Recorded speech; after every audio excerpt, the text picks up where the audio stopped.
welcome back to HashrateUp Focus. This time, the first episode of 3 in the Proof of Prudence sub-series. All right, let's jump into it. HashrateUp, hardware sales, advisory, hosting, and site brokerage.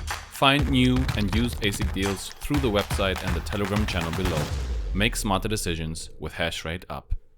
A couple of months ago, I started the Proof of Prudence series with the generous help of ChatGPT to kind of formalize my thoughts about hosting and how to host correctly, if you will, to kind of summarize all of the discussions that I am having with clients of mine.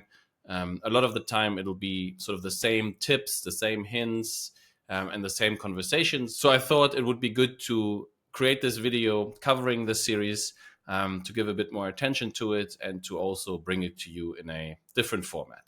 Right. So if you go to my website and go to resources and Proof of Prudence, now you will see 10 blog article series that kind of cover a lot of the ground that I cover with clients before they decide to buy a machine from me and host it with a great host wherever in the world they may be. Right. So today I want to focus on number 1, 2, and 3 of the series and give you a bit of background as to what I'm trying to convey with these. The first rule, right, the 10 commandments of Proof of Prudence. The first one, don't overpay for an ASIC and always compare prices. Believe it or not, a lot of people don't do that, right? They go for the first thing, they fall for some marketing, maybe for some company, and then they end up paying 20-30% margin on a machine, which completely destroys any economic viability for the investment. We have just covered last week the basics of hosting and the economics around hosting and when it does actually make sense to buy a Bitcoin miner, what could be some special reasons, right? Some of that goes out the window as soon as you overpay for the ASIC, right? I try to price ASICs in a moderate fashion. Of course, I'm also adding a margin. I have to, that's my business, right? But I try to not make it excessive because I want you to come back after the hosting period is over and buy another machine, right? If I know that you're not going to have any economic success whatsoever, then that is very unlikely. And so therefore, I try to price the ASICs accordingly, right? So first thing, compare your ASICs and providers. Make sure that you don't overpay for the ASICs. Also, negotiate, right? The margin can be negotiated. Wherever you go, wherever you buy a machine, make sure that you talk about pricing, make a counter offer, right? More likely than not, I think you will be successful. But a lot of people don't do that. And then choose your seller very carefully, right? Choose who you work with. See if they can deliver you a trafficking number for your ASIC. See that they are not scammers, because there are a lot of those out there, and you don't want to fall for a scammer. Send them thousands of dollars for the ASIC purchases, and then you end up receiving nothing. So this might be slightly obvious, but hey, let's cover it anyway because it's important, right?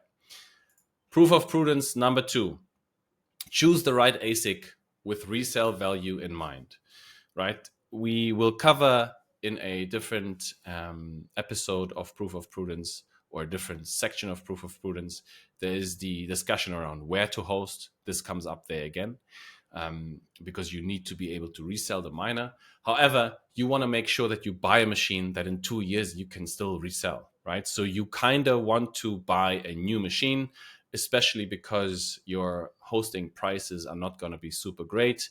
If you're operating in the sort of sub 50 ASIC range, your hosting in most places will be around 7 cents, 7.5 cents in the US, slightly lower elsewhere, maybe in Ethiopia. But you want to make sure that you buy an ASIC that will be in date, so to speak, and not financially completely unviable in a year from now, even though it might be less cost upfront. So here it is important to understand the hash price dynamics. We've covered this in a different episode, but it's important to understand what your value of the ASIC is in a couple of years from now and what the returns are, right? So if you choose an ASIC that is going to be outdated after 9 months or something, you're not going to end up getting any money for it should the hosting contract end after 24 months. Also, this is super important, of course, to stay over the cost basis, right? I mean, you're paying, as I said, 7.5 cents.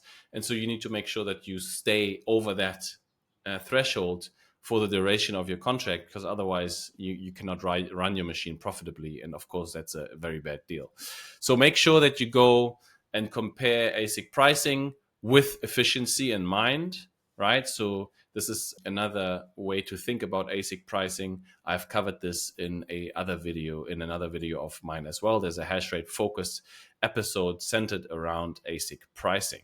This episode is sponsored by HashBranch, the easiest way to mine Bitcoin in the US. Sourcing hardware and rack space usually is a mess. Bad deal structures, misaligned incentives, and no visibility after deployment. I have placed tens of thousands of ASICs in partnership with HashBranch. What I like most is that they cut through the noise. Fair pricing, aligned terms, and access to hosting that actually works. Use code HashrateUp100, visit hashbranch.com today to get $100 off of each miner that you order. So you can also go to the link that's provided here to kind of compare the pricing to get a better idea of where the market is. I think right now, when this video comes out, I think it's still a very good time to buy machines. And then you want to plan for the resale from day one. And what's always good to do is to not just look at the dollar per terahash that you're spending on the machine in that way, but to also divide it by another factor, being the efficiency, right? So you look at the price in dollars per terahash per efficiency to get a better idea of where you pay more of a premium to other models. Proof of prudence number 3, right? Educate yourself, keep up with the trends, and do not treat Bitcoin mining as a passive investment. That is very likely to get punished. It's an active investment, right? You need to understand pool dynamics. You need to compare pools. You need to check in on the miner to see if it's running regularly. You need to make sure that you have active communication with the host should there be any issues. You want to catch the issues early, right? You're one of many in a data center, and you making sure that you receive your hash rate is very, very important. The earlier you catch the fault, the better, right? Hey, my hash rate is down. What's happening? You got to be on top of that and maintain and operate your machine from afar, so to speak. Also, I've said and spoken about mining as a tool to dollar cost average before. Dollar cost averaging with a higher risk, that's your Bitcoin mining as well. Of course, here, the lower the risk, the better, right? And if you manage that risk and if you manage your miner, if you're more active about this investment, then you're actively doing that. And that is good for your finances as well. So you want to manage your miner actively instead of just leaning back and hoping that it works, so that you lower the risk on this DCA approach. I've spoken about this as well before, right? One of the best reasons to buy a miner, in my opinion, is your education. And that is valuable. Understanding Bitcoin better, understanding how mining works better, having an incentive to start learning about Bitcoin mining is super, super valuable. And this is what Bitcoin mining on a larger scale in a hosted environment can do to you, right? How do the finances work? How do the pools work? Where do the payouts come from? Being paid out to your wallet from Bitcoin that you mine is a very cool feeling. Right here in South Africa, I can go and buy my coffees with it, which is always a really nice feeling to have. Another thing that sort of comes with treating it as an active investment is you being more involved in the whole business of Bitcoin mining and Bitcoin in general. So it can open opportunities and can open more doors for you that you can later use or to develop something else, right? If you have an active investment like this that you can talk about to people, that you can show people, it might, lead to other things that you don't know about today. And so just, again, treat your Bitcoin mining investment as an active one and make the most out of it. Stay interested and keep learning. Another great way to do that, of course, is to watch all of these videos that I'm putting out, especially the HashrateUp Focus episodes, as they are sort of designed to give you the knowledge that you need in Bitcoin mining to fully understand this side of the Bitcoin ecosystem. So those are the first 3 commandments, proof of prudence in Bitcoin mining from me, right? Proof of prudence, number 1, don't overpay for your ASIC. Number 2, choose the right ASIC with efficiency and resale value in mind. And then number 3, don't treat it as a passive investment. Stay interested and keep learning. If you like this video, you know what to do. If you want to host a miner, you know what to do. Let me know and we'll get you right into it. This was HashrateUp Focus for this week. I hope you learned something. All the best. Have a good day.